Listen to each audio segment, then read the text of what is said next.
Magandang araw sa ating lahat. Kami ay narito ngayon kung saan matatagpuan natin ang isa sa mga monumento ng ating kinikilalang pambansang bayani na si Dr. Jose Rizal. Si Jose Protasio Rizal Mercado y Alonso Riolanda, o mas kilala sa pangalan na Pepe, siya ay isinilang noong June 19, 1861 sa bayan ng Calamba, sa pagitan ng alas 11 at alas 12 ng gabi. Ang kanyang pagsilang ay muntik pang ikasawi ng kanyang ina dahil lalaki po't malaki ang ulo. Si Teodora Alonso ang ina ni Rizal, ngunit kilala siya noon bilang Lolay. Hindi ordinaryo ang ina ni Rizal, mahilig ito sa literatura at mahusay magsalita ng Espanyol kaysa sa kanya, at ang kanyang ina ang naging unang guro niya. Tinuruan siya sumulat, bumilang at bumasa. Minsan pa nga'y binatsahan niya si Rizal ng kwentong ang gamo-gamo. At ang kanyang ama naman na si Francisco Mercado, bagamat ito'y tahimik ngunit huwara ng kanyang ama. Siya ang sumuporta sa edukasyon ni Rizal na naaayon sa kanilang bahagyang kakayahan sa buhay, sa pagsisikap na kapagpatayo siya ng bahay na gawa sa bato. Si Saturnina Rizal ang nakatatandang babaeng kapatid ni Dr. Jose Rizal. Siya ang tumayong ina ni Dr. Jose Rizal nung nakulong ang kanilang ina dahil napagbintangan itong nilaso ng hipag. At si Pasiano Rizal ang pangalawang kapatid ni Dr. Jose Rizal. Siya ang tumayong pangalawang ama ni Rizal at laging kasama nito sa panahon ng palistahan sa paaralan. Si Narcisa ang pangatlong kapatid ni Dr. Jose Rizal, na may palayaw na sisa. Siya ay naging may bahay ni Antonio Lopez at naging guro. At si Olympia ang pang-apat sa kapatid ni Dr. Jose Rizal. Tinagurian siyang Yepe at siya ay nakapag-asawa ng isang telegrapistang taga Maynila. Si Lucia ang panglimang kapatid ni Dr. Jose Rizal na nagpakasal kay Herbosa na namatay sa sakit na kolera. Ngunit hindi siya nabigyan ng libing ng isang Kristiyano dahil siya ay bayaw ni Dr. Jose Rizal. At si Maria naman ang pang-anim sa kapatid ni Dr. Jose Rizal. Si Jose Rizal naman ang pang-pito sa magkakapatid. Siya ay isang makata, nobilista, iskultor at scientist. Siya ay matalinong mag-aaral na kinakitaan agad ng pagiging isang henyo. At si Concepcion, o kilala sa tawag na Concha, siya ay paboritong kapatid ni Jose Rizal at siya din ang unang kapighatiang naranasan ni Rizal dahil sa edad na 3 siya ay namaalam. Si Josepa ang ika-9 sa kapatid ni Dr. Jose Rizal. Siya ay naging kasapi ng Katipunan at kalaunin naging pangulo ng sangay ng kababaihan sa Katipunan. Si Trinidad ang ika-10 sa kapatid ni Dr. Jose Rizal. Naging miyembro din siya ng Katipunan at tumulong din siya sa paggagamot at pag-aalaga ng mga revolusyonaryong sugatan. Si Soledad ang bunso sa kapatid ni Dr. Jose Rizal. Hanga sa kanya si Rizal dahil siya isang guro. Maagang nalayo si Rizal sa pamilya. Dahil noong tumuntong si Rizal ng 9 na taon, pinadala siya sa Biñan, Laguna upang mag-aral. Sa ilalim ng pamamatnubay ni Justiniano Aquino Cruz na may alam ng salitang Latin at Spanish. Ang unang araw ni Rizal sa eskwelahan ay hindi naging madali dahil pagpasok niya pa lang ay tinanong na agad siya ng guro kung nakapagsasalita siya ng Espanyol at Latin. Sa edad na 11, nagpatala si Rizal sa Ateneo kasama ni Pasiano. Ngunit ayaw siyang tanggapin dahil siya ay sakitin at maliit pa para sa edad niya. Ngunit sa tulong ni Manuel Cerex Burgos, pamangkin ni Padre Jose Burgos, tinanggap din siya. Makabago ang paraang pang-edukasyon ng mga Jesuita noong panahon yun sa Ateneo. Sinasanay ang mga mag-aaral ng disiplina at pag-aaral ng relihiyon. At si Padre Francisco Paula de Sanchez ang paboritong propesor ni Rizal sa Ateneo. Mahusay siya sa edukador at eskolar. Siya ang nagbigay inspirasyon kay Rizal sa pag-aaral at pagsulat ng tula. At nagtapos si Rizal ng nangunguna sa klase. Sa Universidad ng Santo Tomas, nagmatrikulo siya ng kursong filosofiya dahil gusto ito ng kanyang ama. At di rin siya tiyak sa kurso na gusto niya, kaya tumingi siya ng payo kay Padre Pablo Ramon, rektor ng Ateneo. Pero hindi siya napayuhan agad dahil siya ay nasa Mindanao. Kaya't sa unang taon ay inaral ni Rizal ang kosmolohiya, metaphisika, teodosohiya at kasaysayan ng filosofiya. Pinamungkahi ni Padre Pablo Ramon na medisina ang kursong kunin ni Rizal at nagpatala siya ng kursong medisina upang magamot ang lumalalang pagkabulag ng kanyang ina na nooy nakalaya na. Hindi naging maganda ang karanasan ni Rizal sa Universidad ng Santo Tomas dahil nakaranas siya ng kalupitan ng mga propesor. At nag-iensayo din siya ng fencing at shooting sa Hall of Arms in Sans y Carbonell sa Madrid. Sa Universidad Central de Madrid, pinagpatuloy niya ang medisina at filosofiya y letra. Nagsanay din siya sa pintura at eskultura. Pinag-aaralan niya ang mga lengguwahe na Pranses, Alemanya at Ingles. At kasabay ng pamamasyal ni Rizal sa buong Europa kasama ang kaibigang Pilipinong si Maximo Bayola, ay kinuha na ni Rizal ang pagkakataong makilala ng personal ang kaibigang Austrian na si Ferdinand Blumentritt, na nag-aral sa kasaysayan at kultura ng Pilipinas. At sa Madrid, dito niya sinulat ang unang kabanata ng Noli Me Tangere. Habang nag-aaral si Rizal sa Universidad ng Santo Tomas, dito niya nakilala ang una niyang pag-ibig na si Segunda Katigbak, na naninirahan sa Lipa, Batangas na nooy 14 na taon pa lamang, habang si Rizal naman ay 16 na taon pa lang. Ang kaibigan ni Rizal na si Mariano ang naging daan upang makilala niya si Segunda Katigbak. Ngunit kay laking paghinagpis ni Rizal nang malaman niyang ito ay may kasintahan na. Kinakitaan man niya ng interes si Segunda, hindi niya na pinaalam rito ang kanyang damdamin, sapagkat nakatakda ng ikasal ang dalaga sa ibang lalaki, kaya nanaig na lamang ang kanyang pagiging Ginoo. Nakilala naman ni Rizal si Leonor Valenzuela, o mas kilala sa palayaw na Orang. Nagkakilala sila noong nag-aaral pa siya sa Universidad ng Santo Tomas, katabi ng tinutuluyan ni Rizal ang bahay ng mga Valenzuela, at palagi silang mamalagi ng kanyang mga kaibigan doon. Unti-unting nahulog ang loob ni Orang kay Rizal dahil sa aking talino ni Jose. Ngunit para kay Rizal, higit na mas mainam kung ituturing na lamang niyang kaibigan si Orang kaysa ituring niya itong kasintahan. Ang desisyon niya ay bunsod na rin ng espesyal na pagtangi ni Rizal sa isa pang Leonor na si Leonor Rivera. Si Leonor Rivera ang natatanging babae sa buhay ni Rizal na may pinakamahabang relasyon sa kanya na tumagal ng 11 taon. Ngunit ang kanilang pag-iibigan ay diningid sa kaalaman ng kanilang mga magulang, kaya ay dinaan na lamang nila ito sa sulatan. Hindi nang tagal ay nalaman ng ina ni Leonor Rivera na may namamagitan sa kanila ni Rizal, kaya dinala nila si Leonor sa Dagupan, Pangasinan. At pinilit si Leonor ng kanyang ina na magpakasal sa isang manliligaw nitong Ingles na si Charles Henry Keeping. Dala na rin ng walang komunikasyon kay Rizal ay napapayag si Leonor ng kanyang ina na magpakasal kahit labag sa kalooban niya. At si Consuelo Ortiga y Perez. Nakilala siya ni Rizal sa Madrid kahit balot pa rin si Rizal ng pagdadalamhati dahil sa pagpapakasal ni Leonor sa ibang lalaki. Gaya ng mga naunang babae ni Rizal, hindi din sila nagtagal ni Consuelo.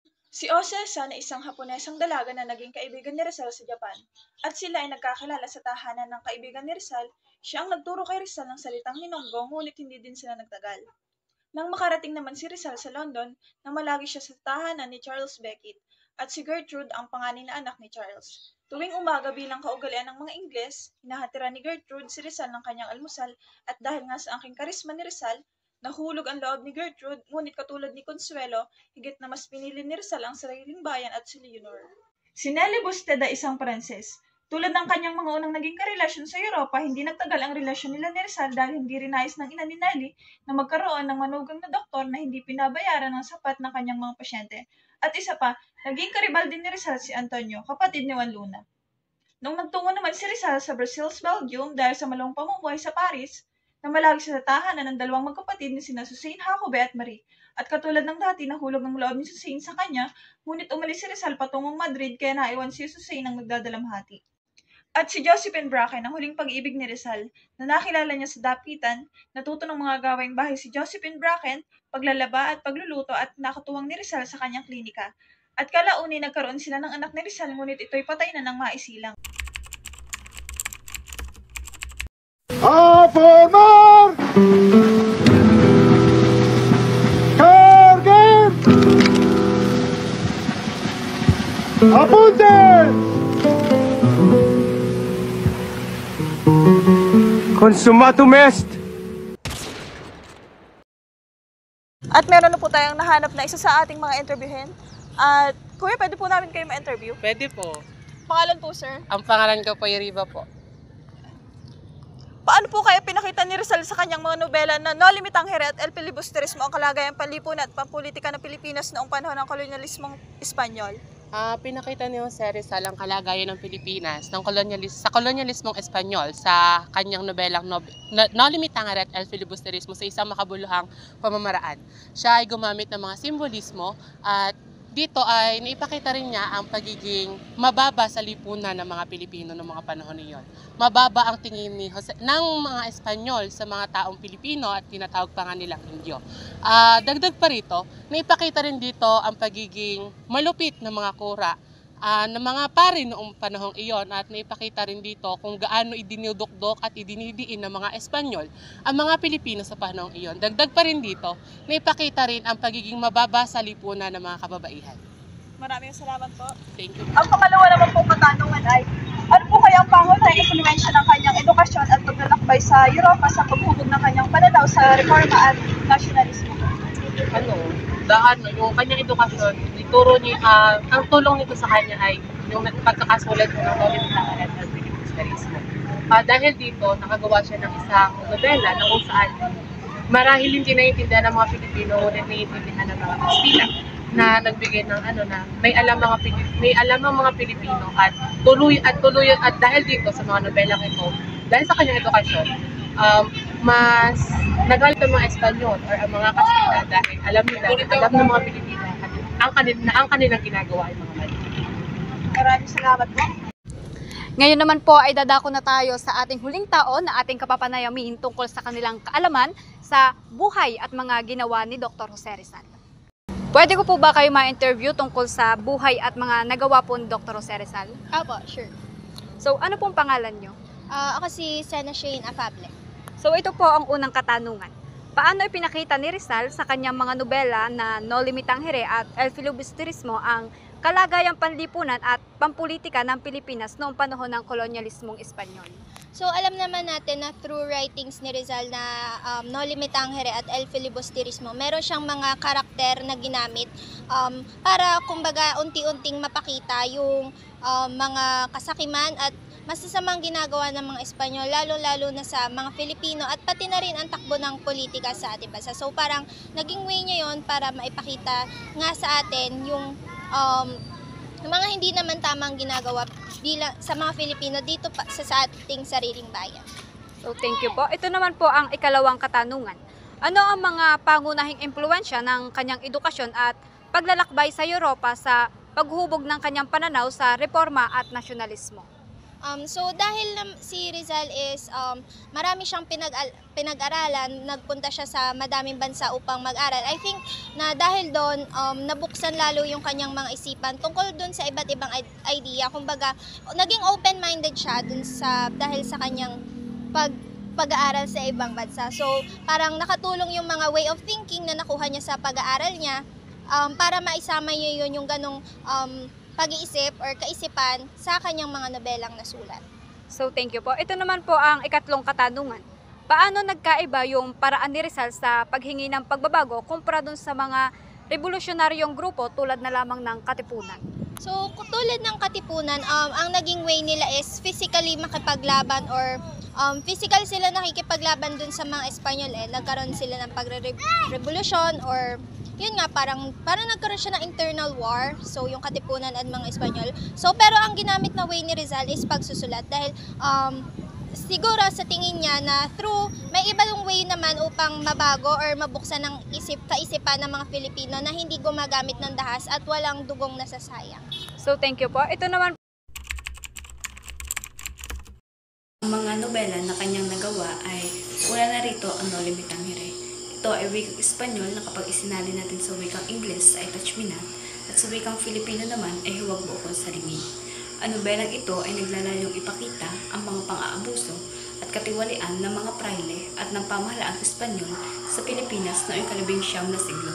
Sa pamamagitan ng No Limitang Here, layon ni Rizal na buksan ang mga mata ng Pilipino sa mga suliraning panlipunan at mag-udyok ng pagbabago.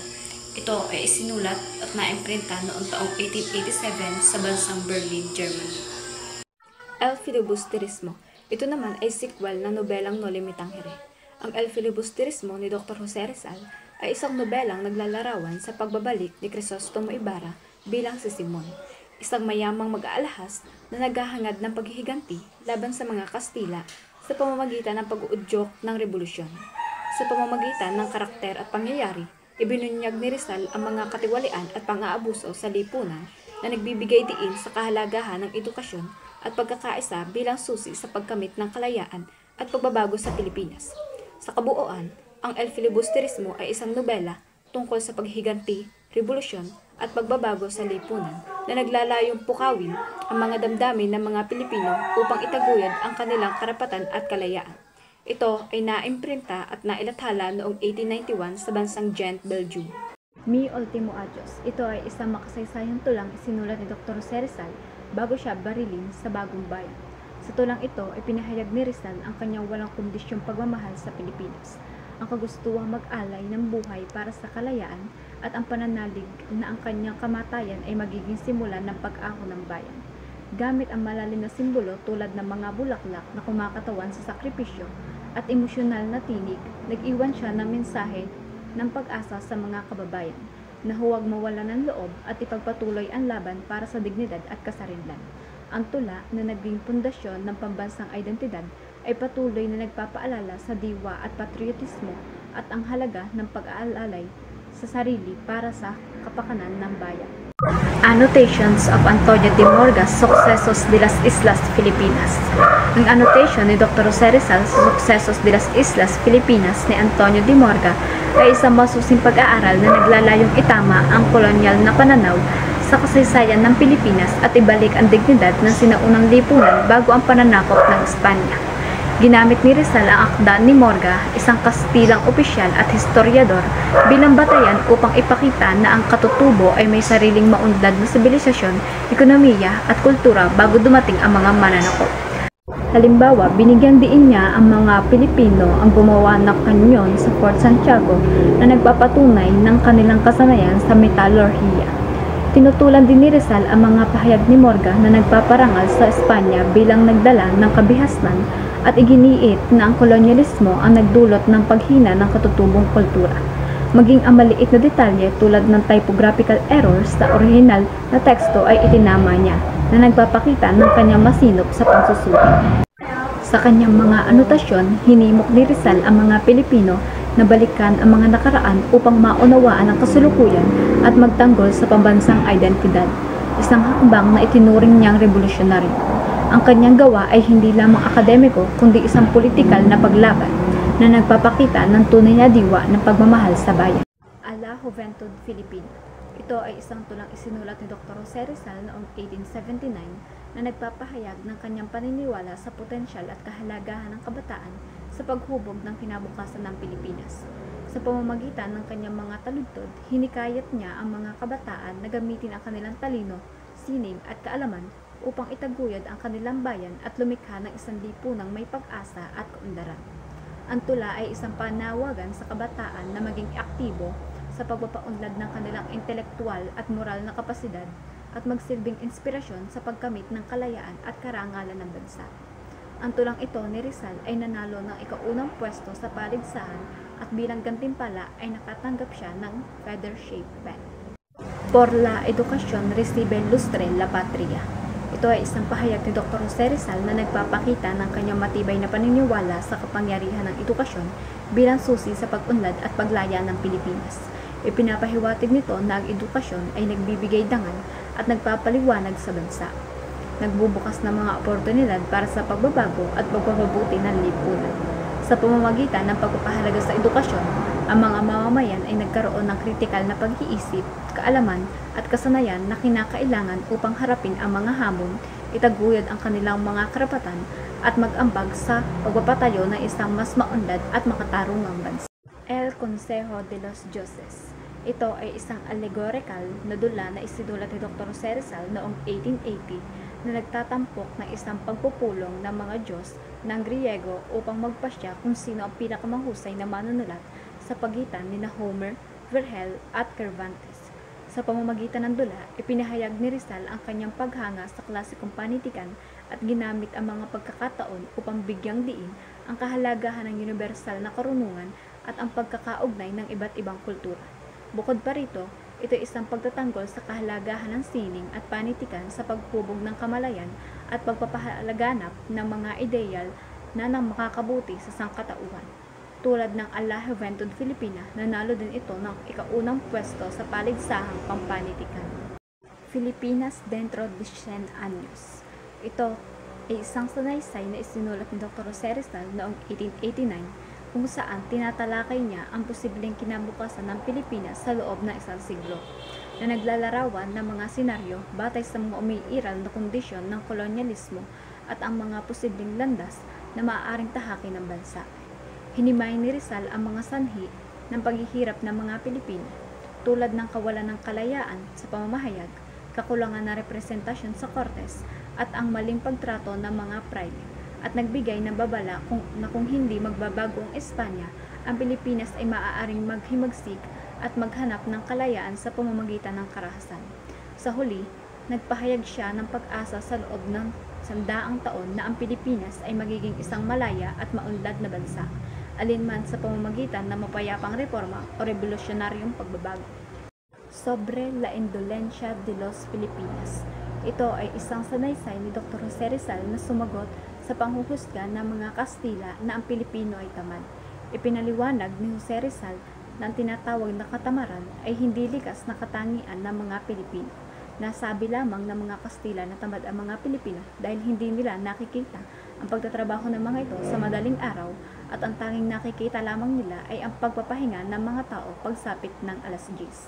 Hindi nila alam ay maagang naghahanda o bumabangon ang mga Pilipino para magtrabaho. Sa mga kababaihang taga-Malolos, ito ay isang liham na isinulat ni Dr. Jose Rizal noong 1889 para sa 20 kababaihan ng Malolos na nagpapahayag ng kanilang pagnanais na magkaroon ng edukasyon sa kabila ng pagtutol ng mga praile. Sa kanyang liham, pinuri ni Rizal ang kanilang katapangan at determinasyon at hinimok silang maging huwaran na kababaihan na may mataas na pagtingin sa karangalan, may paninindigan at may malawak na kaalaman. Binigyan diin niya ang kalagahan ng edukasyon hindi lamang para sa sariling pangunlad, kundi para na rin sa pagpapalaki ng mga magiging anak na may pagmamahal sa bayan at may kakayahang mag-ambag sa pag-unlad ng bansa. Ang liham na ito ay inirequest ni Marcelo H. del Pilar kay Rizal para isulat. El Amor Patrio. Ito ay isang makabayang sanaysay na isinulat ni Dr. Jose Rizal noong 1882 sa Barcelona, Espanya, gamit ang sagisag panulat na Laong-Laan. Layunin nitong pukawin ang pagmamahal ng mga Pilipino sa sariling bayan sa pamamagitan ng pagtatampok ng kagandahan ng kalikasan, yaman ng kultura, at kadakilaang pagkasaysayan ng Pilipinas bago dumating ang mga mananakop. Binigyan din ni Rizal na ang tunay na pag-ibig sa bayan ay hindi lamang sentimental na damdamin, kundi aktibong pagtatanggol sa dignidad nito laban sa pang-aabuso ng kolonyal na pamamahala. Sa sanaysay na ito, ipinakita niya ang kanyang paniniwala na ang edukasyon at pag-aalala sa nakaraan ang maghuhubog sa isang makabayang kamalayan na mag-aangat sa bansa mula sa pagkaalipin. Recuerdo a mi pueblo. Ito ay isang makabagbag damdaming tula na isinulat ni Dr. Jose Rizal noong 15 taong gulang bilang mag-aaral sa Ateneo de Manila na naglalarawan ng kanyang malalim na pagmamahal sa kanyang sinilangang Calamba, Laguna. Sa tulang ito, ginunita ni Rizal ang masasayang araw ng kanyang kamuskusan. Ang berdeng tanawin sa tabi ng Laguna, ang malamig na simoy ng hangin, ang halimuyak ng mga bulaklak at ang payapang pamumuhay ng mga mamamayan. Binigyan diin niya ang kagandahan ng kalikasan at ang impluwensya nito sa paghubog ng kanyang pagkatao, pati na rin ng malinis na pananampalataya at kasiyahan sa simpleng buhay. Ang mga alaalang ito ay nagpakita sa kanya ng pagkamis sa kapanatagan at katuwaan ng kabataan na nagsilbing pundasyon ng kanyang pagpapahalaga sa bayan at kalikasan, isang temang lalawak pa sa kanyang mga akda sa hinaharap. Brindis. Ito ay isang makabayang talumpati na binigkas ni Dr. Jose Rizal noong Hunyo 25, 1884 sa Madrid, Espanya, bilang pagbubugay sa 2 Pilipinong pintor na sina Juan Luna na nanalo ng gintong medalya para sa Espoliarium at Felix Resurrection Hidalgo na nagkamit ng pilak para sa Virgins Christianas Expuestas al Populac sa National Exposition of Fine Arts. Sa pamamagitan ng talumpati, ginamit ni Rizal ang tagumpay ng dalawa bilang simbolo ng kakayahan ng mga Pilipino at pambungad upang hamunin ang kolonyal na pang-aapi ng Espanya.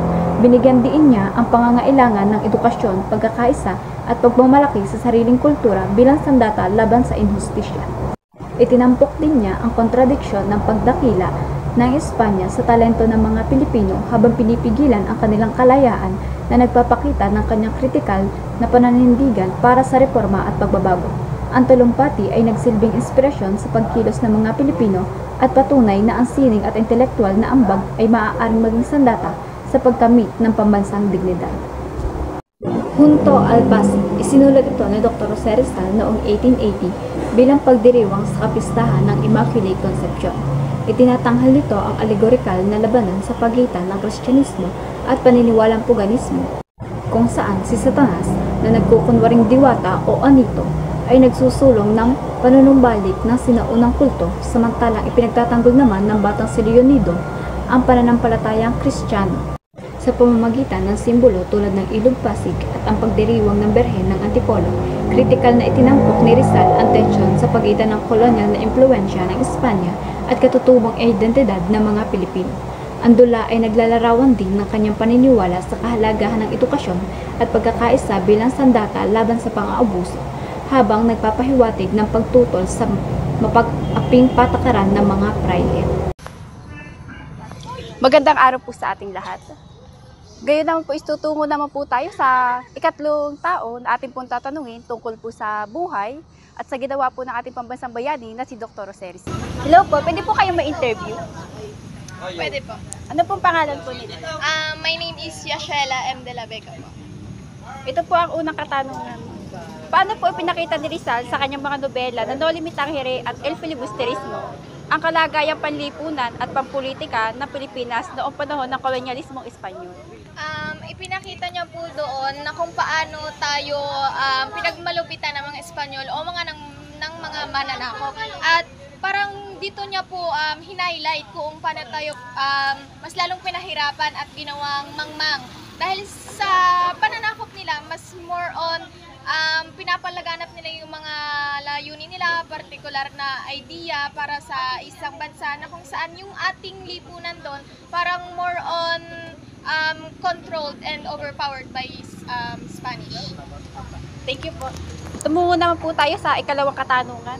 So, ano ang mga pangunahing impluensya ng kanyang edukasyon at paglalakbay sa Europa sa paghubog ng kanyang pananaw sa reforma at nasyonalismo? Sa pamamagitan po ng edukasyon niya, mas naging mulat po siya sa mga nangyayari sa iba't ibang bansa at doon niya po nakita kung ano yung mga iba't iba at pagkakaparehas na meron sa ibang bansa na kung saan yung po ang nagkonekta para magkaroon siya ng idea kung ano po ang mga dapat na mayroong kaalaman ang isang tao tungkol sa nationalism. Thank you po. Tumungo na po tayo sa ikatlo. So, paano naigkaiba ang paraan ni Rizal sa paghingi ng pagbabago kumpara sa mga revolusyonaryong grupo tulad ng Katipunan? Paano po nagkaiba? Siguro po sa ginamitan niya ng kaisipan, hindi sa dahas.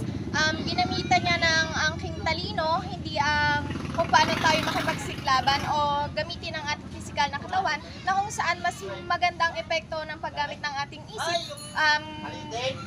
kumpara dun sa ginamit ng iba na himagsikan. Thank you po.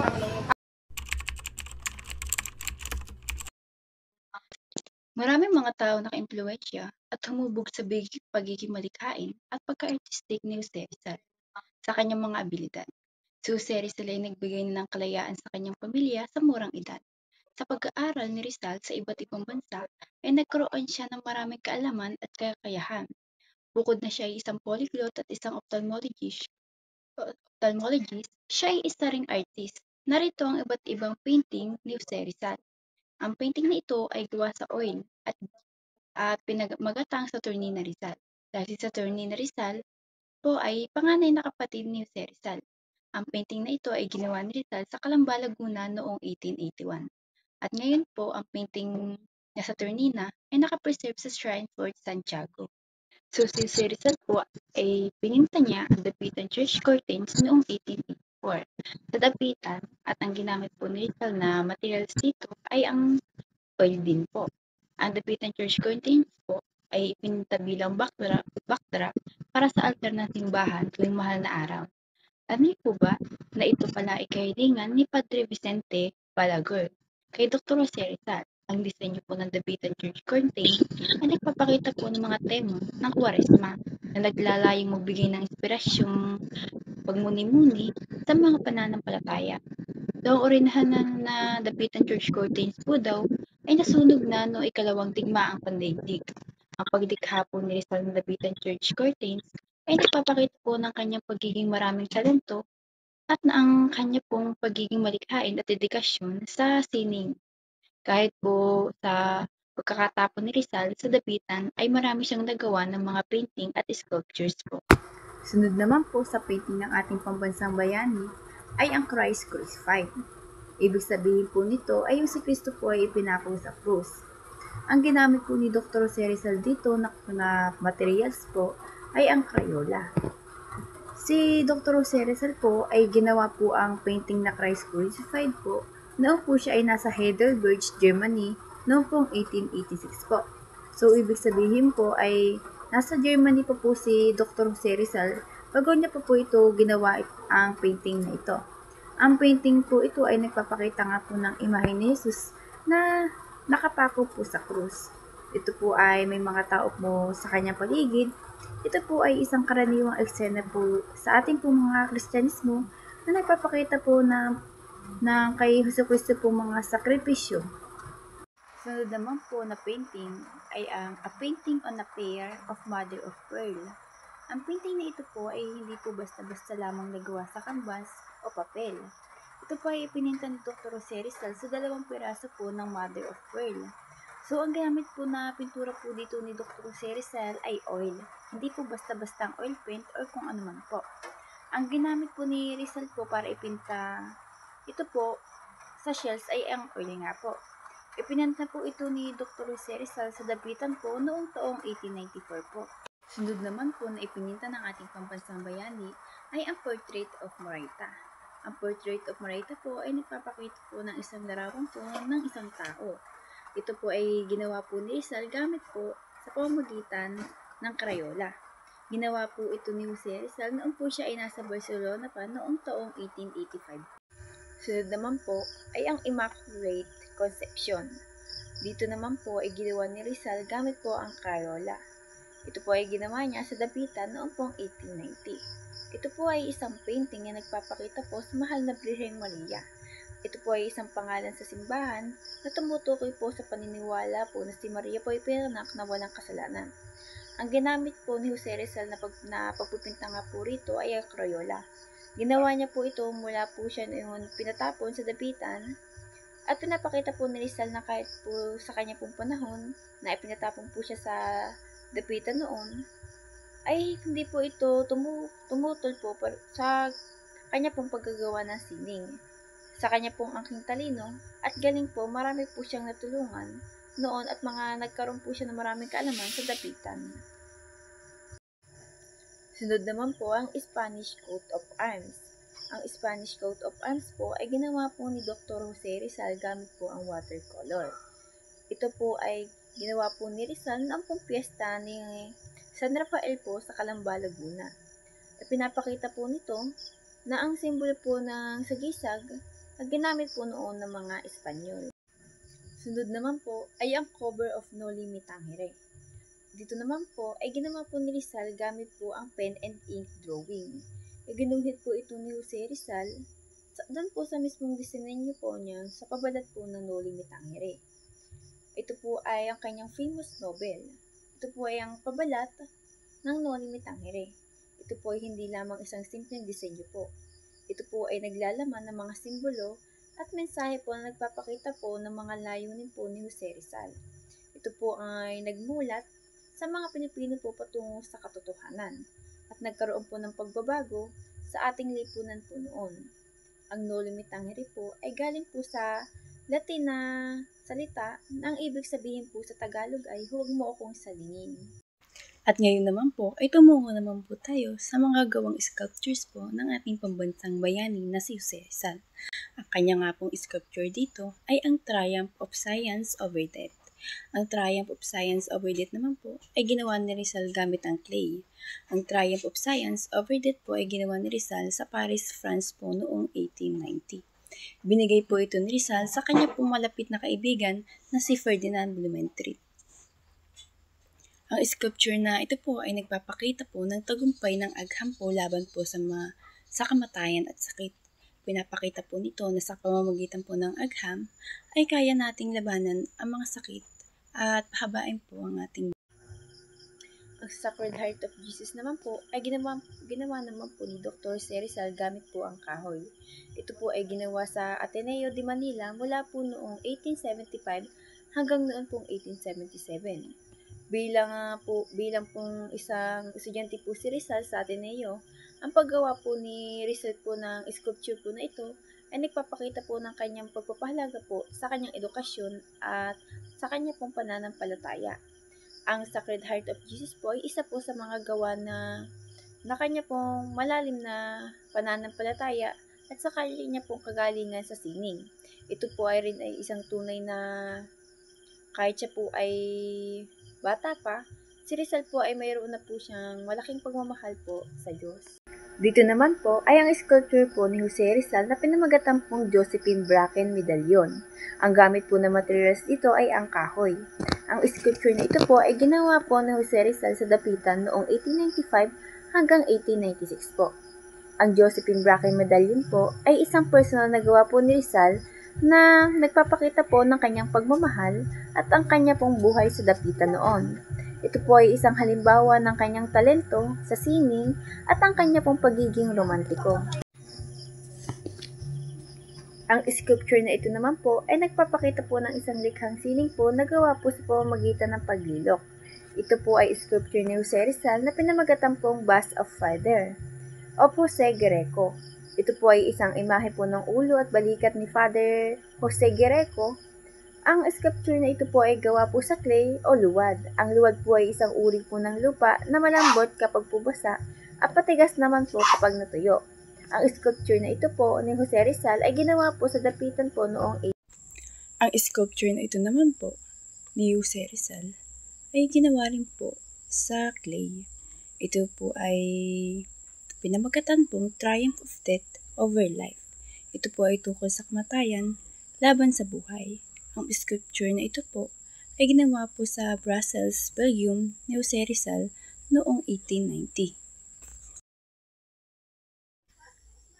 Ang sculpture na ito po naman ni Rizal ay pinamagatang Oyang Dapitan.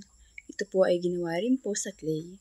Ang sculpture na ito po ni Jose Rizal ay ginawa po noong 1893 hanggang 1894 po sa Dapitan. Ito po ay ginawa ni Rizal sa Dapitan noong pagkakatapon niya po. Ito naman po ay isa pa rin po sa mga sculptures ng ating pambansang bayani na si Dr. Jose Rizal. Ang sculptures na ito naman po ni Jose Rizal ay kanya pong pinamagatang Mother's Revenge o ang paghihiganti po ng isang ina. Ito po ay ginawa po ni Jose Rizal po sa pamamagitan po ng clay. Ang Mother's Revenge po ni Jose Rizal na ito ay ginawa po ni Jose Rizal noong siya po ay ipinatapon sa Dapitan. Ito po ay kanyang hinirma niya po sa Dapitan po noong taong 1894. Ang sculptures naman po na ito ni Jose Rizal ay pinagamatan po niyang Bust of Francisco Mercado. Ito po ay isang bust o rebulto po ng ulo po at balikat ni Francisco Mercado. Ang sculptures na ito po ay ginawa po sa kahoy. Ang sculptures na ito po ni Jose Rizal ay life-size. Ibig sabihin po ng life-size ay ito po ay kasing laki po ng tunay na tao. Ito po ay ginawa sa Calamba, Laguna po noong taong 1887 po hanggang taong. Dito naman po ay ang image of Virgin Mary. Ito naman po ay sculpture ng ating pambansang bayani pa rin po na si Dr. Jose Rizal. Ito po ay ginawa niya po sa pamamagitan po ng kahoy. Ang sculpture na ito po ay ginawa niya po sa Ateneo de Manila mula po noong 1872 hanggang 1877. Dito naman po ay tumungo naman po tayo sa huling sculptures po ni Jose Rizal. Ito po ay ang San Antonio de Padua. Ang San Antonio de Padua po ay ginawa po ni Jose Rizal gamit po ang clay.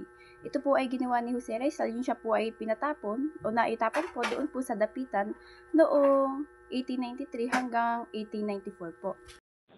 Sa ngayon po ay dadako tayo sa pangalawang tao na ating tatanungin tungkol sa buhay at gawa ni Rizal. So, kuya, pwede po kayo ma-interview? Sige lang. Ano pong pangalan nyo? Ako po si Renson Alcebar. Nag-aaral po ako sa Batangas State University na may program po ng Bachelor of Science in Information Technology po. So, ito po ang katanungan. Paano po ipinakita ni Rizal ang kanyang nobela na No Limitang Here at El Filibusterismo, ang kalagayan ng panlipunan at pampolitika ng Pilipinas noong panahon ng kolonismong Espanyol? simple lang po ang goal ni Rizal. Nagsulat po si Rizal ng mga kanyang nobela para po ipakita nito sa mambabasa kung gaano kalupit ang mga Espanyol sa Pilipino po.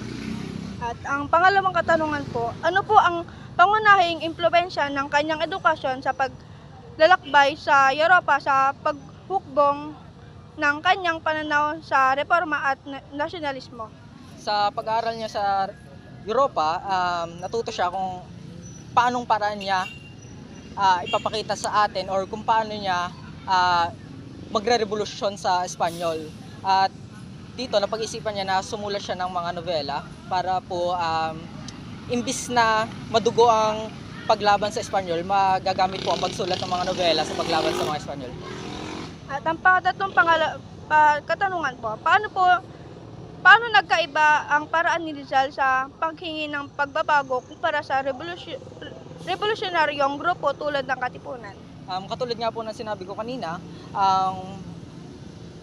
ang Katipunan po or KKK ay parang ang gusto nila isang madugong paglaban sa Espanyol. Subalit si Rizal po, ang gusto niya ay mapayapa or gusto lang maipalam sa ating bansa na ang Pilipino ay kailangan ng kalayaan po. Ang Sirkulo Espanyol-Pilipino ay tinatag upang mapalakas ang ugnayan sa pagitan ng Pilipino at mga Espanyol. Layunin ng samahan na ipakita sa mga Espanyol na kaya makipagsabayan ng mga Pilipino sa larangan ng talino, kultura at pag-aaral. Sa pamamagitan nito, nais nilang ipalaganap ang ideya sa pagkapantay-pantay at karapatang mga Pilipino bilang mamayan ng Espanya noong panahon ng kolonyalismo. Ang Sirkulo Espanyol-Pilipino ay isang samahang sinusuportahan at sinasalihan din ng mga pensilers o mga Espanyol na ipinanganak sa Espanya. Ipinapakita nito ang mga layunin ng grupo ay hindi lamang para sa mga Pilipino, kundi para rin sa pagkakaisa ng mabuting ugnayan ng mga Pilipino at mga Espanyol sa ilalim ng mga iisang adhikain, ang pagkakaroon ng pagkakapantay-pantay at pagkakaunawan sa lipunan. Ang mga kilalang kasapi ng Sirkulo Espanyol-Pilipino tulad ni Jose Rizal, Mercedes de Pilar, Juan Luna, Gisano Lopez Llena, Mariano Pons at Tomas Ayala ay pawang mga makabayang Pilipino na naghahangad ng pagbabago sa bansa. Sila ay nagsama-sama upang ipaglaban ang karapatan ng mga Pilipino at ipakita na ang mga Pilipino ay may mga kakayahan, talino at dangal, katulad ng mga Espanyol. Sa pamamagitan ng samahang ito, ginamit nila ang edukasyon, singing at panitikan bilang sandata para maipahayag ang kanilang mantikan para sa reforma at pagkapantay-pantay sa lipunan. Ang Masonic Lodge Acacia ay isang mahalagang samahan para kay Jose Rizal dahil dito niya mas napalalim ang kanyang paniniwala tungkol sa pagkapantay-pantay, kabutihan, panlipunan at pagmamahal sa kapwa. Sa pamamagitan ng pagsali rito, natutunan ni Rizal ang kahalagan ng pagkakaisa, kabutihan at disiplina sa sarili. Ang mga aral na natutunan niya sa Masoni ay naka-impluwensya rin sa kanyang mga ideya tungkol sa reforma at kalayaan ng Pilipinas mula sa pag-aapi ng mga Espanyol. Ang Anthropological Society ay isang samahang pang-agaham na tumututok sa pag-aaral ng tao, kultura at lipunan. Sa pagsali ni Jose Rizal dito, ipinakita niya ang kanyang interes sa agaham at sa pag-unawa sa pinagmulan at kalagayan ng mga tao. Naging daan din ito para makilala niya ang mga kilalang siyentipiko sa Europa at mas mapalawak ang kanyang kaalaman. Ang karanasang ito ay nakatulong kay Rizal na higit pang maunawaan ang pagkakilanlan ng mga Pilipino at ang kahalagan ng edukasyon at agaham sa pag-unlad ng bansa. Ang Ethnological Society ay malaga para kay Rizal dahil dito niya mas napalalim ang kanyang pag-unawa sa iba't ibang lahi, kultura at tradisyon ng mga tao sa buong mundo. Sa pamamagitan ng pagsali sa samahang ito, nagkaroon siya ng mas malawak na pananaw tungkol sa pagkakaiba ng mga tao at kung paano ito na bibigyan ng yaman sa isang lipunan. Nakatulong din kay Rizal upang mas mapuna ang kulturang Pilipino at maipakita na mayaman at may sariling pagkakakilanlan ang Pilipinas tulad ng ibang bansa. Ang Association La Solidaridad ay itinatag upang isulong ang mga reforma para sa kapakanan ng mga Pilipino sa ilalim ng pamahalang Espanyol. Layunin ng samahan na ipaglaban ang pantay na karapatan, edukasyon at representasyon ng mga Pilipino sa Kortes ng Espanya. Sa pamamagitan nito, nais ni Rizal at ang kanyang mga kasamahan na ipakita na ang mga Pilipino ay may marunong, marangal at karapat-dapat na ituring na kapantay ng mga Espanyol. Naging mahalagang hakbang ito tungo sa pagkakaisa ng mga makabayang Pilipino sa labas ng bansa. Ang Association La Solidaridad ay naglathala rin ng pahayagang La Solidaridad na inilalabas tuwing 2 linggo. Ang pahayagang ito ay nagsilbing pangunahing tagapagsalita ng kilusang reforma kung saan inilalahad ang mga hinaing idea at layunin ng mga Pilipino para sa pagbabago at katurungan sa ilalim ng pamahalang Espanyol. Ang Compañerismo de Jehu ay isang samahan na binuo ni Jose Rizal nung siya ay nag-aaral pa sa Maynila. Layunin ng samahang ito na palakasin ang pagkakaibigan, disiplina at pagkakaisa ng mga kabataang mag-aaral. Sa pamamagitan ng grupo, nais ni Rizal na turuan ang mga kasapi ng katapatan, kabutihan at malasakit sa kapwa na siyang nagpapahalagang nagiging gabay niya sa buong buhay bilang isang lider at makabayan. Ang Kidlat Club ay isang samahan na binuo ni Jose Rizal para sa mga kabataang Pilipino na nirahan o nag-aaral sa Paris. Layunin ng samahan na magkaisa at pagtulungan ang mga Pilipino habang nasa ibang bansa, pati na rin upang mapanatili ang pagmamahal sa sariling bayan. Bukod dito, nagsilbi na rin itong paraan upang magbahagi ng idea at kananasan tungkol sa kultura, edukasyon at mga adikhain para sa ikakaunlad ng Pilipinas. Ang Los Indios Bravos ay tinatag ng Jose Rizal upang ipakita na ang mga Pilipino ay may kakayahan, talino at tapang tulad ng mga Banyaga. Layunin ng samahan na pukawin ang mga pagmamalaki sa lahing Pilipino at labanan ang mga bababang pagtingin ng mga Espanyol sa mga katutubong Pilipino. Sa pamamagitan ng grupong ito, nais ni Rizal at ang kanyang mga kasamahan na patunayan na ang mga Pilipino ay may dangal, katarungan sa kakayahang makikipagsabayan sa pandaigdigang larangan. Ang Los Indios Bravos ay isang samahan na itinatag ni Jose Rizal at ng ilang Pilipinong ilustrado sa Europa upang ipakita ng mga Pilipino ay may talino, marangal at may kakayahang makipagpantay sa mga dayuhan. Pinili nila ang pangalang ito upang ipakita ang kanilang pagmamalaki sa pagiging Pilipino at pagtutol sa diskriminasyon ng mga Espanyol laban sa mga tinatawag nilang Indio. Sa pamamagitan ng grupong ito, nais ni Rizal na baguhin ang pananaw ng mga Banyaga at patunayan na ang mga Pilipino ay hindi mangmang kundi matapang at may dangal. Ang pangyayaring ito ay nagpakita kung paano nagkaroon ng inspirasyon si Jose Rizal na ipakita sa mundo na ang Pilipino ay hindi mga duwag o mangmang, kundi matapang, marangal at may mga kakayahan ding makipagsabayan sa ibang lahi. Nang makita ni Rizal kung gaano humanga ang mga Pranses sa tapang ng mga American Indians, naisip niya na dapat ding igalang at hangaan ang mga Pilipino, kaya nang tinatag niya ang samahang Los Indios Bravos, ginamit niya ito bilang simbolo o pagmamalaki sa lahing Pilipino at pagpapatunay na may dangal at tapang ang mga patutubong Pilipino. Ang mga pangunahing kasapi ng Los Indios Bravos tulad nina Jose Rizal, Marcianes del Pilar, Juan Luna, Antonio Luna, Rosano Lopez, Hena Mariano Pot at Jose M. Pangaliban ay pawang mga kabayang Pilipino nagsikap ipakita sa mundo ang talino, galing at dignidad ng lahing Pilipino. Sa pamamagitan ng samahan, ginamit nila ang edukasyon, singing at panitikang bilang sandata upang labanan ang diskriminasyon at ipagtanggol ang mga karapatan ng mga Pilipino. Ang kanilang pagkakaisa ay sumisimbolo ng pagmamahal sa bayan at ng hangaring magkaroon ng pagbabago at kalayaan para sa Pilipinas. Ang International Association of Filipino Logistics ay isang samahan na nilikha ni Jose Rizal at Ferdinand Bulmetrit upang ipakilala at ipagmalaki ang kultura at kasaysayan ng mga Pilipino sa mga Banyaga. Ibig sabihin, gusto nilang ipakita ng mayaman at marangal ang lahing Pilipino at karapat-dapat itong kilalanin sa buong mundo. Bagamat hindi ito tumagal ay hindi naging opisyal, mahalaga pa rin ito dahil ipinakita nito ang pagsisikap ni Rizal na ipaglaban ang dangal ng Pilipinas sa pamamagitan ng edukasyon at karunungan, hindi lang sa pakikipagdigma. Ang La Liga Pilipina ay binuo ni Rizal upang mapalakas ang pagkakaisa ng mga Pilipino at itaguyod ang katarungan, pagkapantay-pantay at pagtutulungan. Ngunit pagtapos ng pagkakadakip ni Rizal, naghati ang samahan at dito nabuo ang katipunan na pinangunahan naman ni Andres Bonifacio. Ang pahayag nito ay nagpakita ng ang La Liga Pilipina isang samahan ng nagtipon ng mga Pilipino mula sa iba't ibang antas ng lipunan. May mga edukado, profesional, manggagawa at karaniwang mamamayan.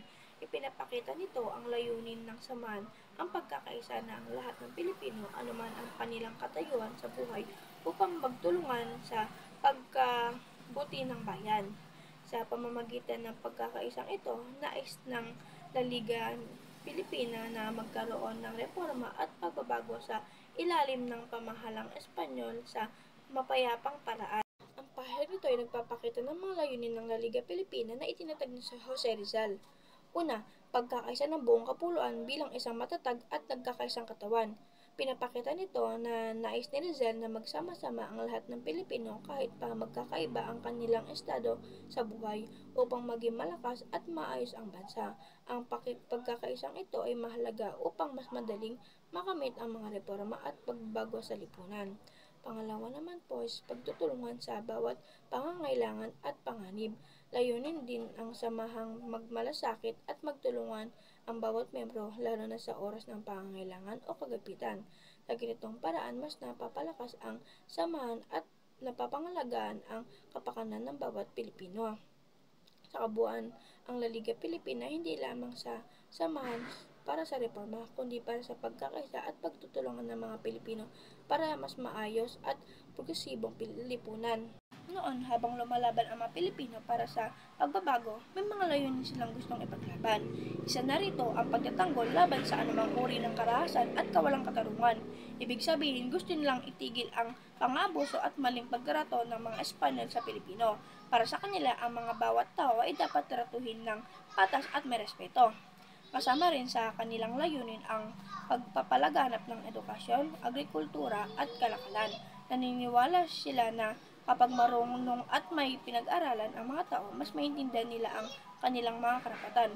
Gusto rin nilang mapaunlad ang kabuhayan ng bansa sa pamamagitan ng pagtutok sa pagsasaka at pangangalakal. At syempre, isa na rin sa mga mahalaga nilang ginagawa ay ang pagsusuri at pagpapatupad ng mga reforma. Hindi lang sila basta nagrereklamo, iniisip nila kung paano magbabago at mapabuti ang sistema sa pamahalan. Gusto nilang baguhin ang mga maling patakaran at ipatupad ang mga reformang makakatulong sa kapwa Pilipino. Ang pahayag ay nagpapakita ng La Liga Pilipina, ang huling samahan na itinatag ni Rizal at siya mismo ang aktibong nakibahagi. Dahil sa takot na makasila sa impluwensya ng samahan at idea ni Rizal, inaresto siya ni Gobernador General Despujol at ipinadala sa dapitan. Bilang parusa, ipinapakita nito kung paano pinahalagan ni Rizal ang reforma at pagkakaisa ng mga Pilipino kahit na nagdulot ito ng panganib sa kanyang kalayaan. Sikat Jose Rizal, nooy nagwika, siya ang nagpangaral sa ating bansa. Ang hiraw magmahal sa sariling wika ay higit pang amoy sa mabahong isda.